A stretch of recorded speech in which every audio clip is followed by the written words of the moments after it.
மழை வேற நல்லா பெய்யுது. மாட்டினா ஈரச்சாக்கு போட்டு அடிப்பானுங்கன்னு நினைக்கிறேன். Excuse me. யா. பார்த்தா ஜென்டில்மேன் மாதிரி இருக்கீங்க. Yes. ஒரு ஸ்மால் மணிக்கு இப்படி ஒதுங்கி உட்கார்ந்திருக்கீங்களே. வாங்க கொடையில போயிரலாம். மழையில என்னடா ஸ்மால் லார்ஜ் எக்ஸ்ட்ரா லார்ஜ்? என் பிரச்சனைக்கு நான் உட்கார்ந்திருக்கேன், போயேன்டா. அட அது இல்லைங்க. 48 மணி நேரத்துக்கு மழை விடாதுன்னு ரேடியோல சொல்லிருக்காங்க. விட்டுருமா டிவியை சொல்லிட்டாங்க, போயேன்டா. நீங்க வராம நான் போக மாட்டேன். ஏன்டா இப்படி அடம் பிடிக்கிற? மனுஷனுக்கு மனுஷன் இது கூட செய்யலாம் எப்படி சார்? வாங்க ஐயோ, சார். ஐயோ, அம்மா. இப்ப ஏதாவது ஆச்சா? இது வரைக்கும் எதுவும் ஆகல. இனிமேல ஒண்ணும் ஆகாது. அப்படியே சாஞ்சுக்குங்க. புஷ் பேக் வச்சிருக்க மாதிரி சொல்றியடா? தண்ணியில பாத்து கால வைங்க.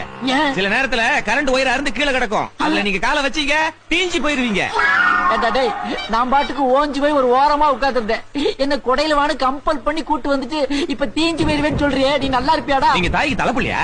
இல்ல வால் பிள்ளை, ஏன் கேக்குற? இல்ல மின்னல பார்த்தா தலைப்புள்ளிக்கு கண்ணு போயிருன்னு சொல்லுவாங்க. ஒரு ஐதீகம் தான். மழை வேற நல்லா பெய்யுது. மாட்டினா ஈரச்சாக்கு போட்டு அடிப்பானுங்கன்னு நினைக்கிறேன். எக்ஸ்கியூஸ்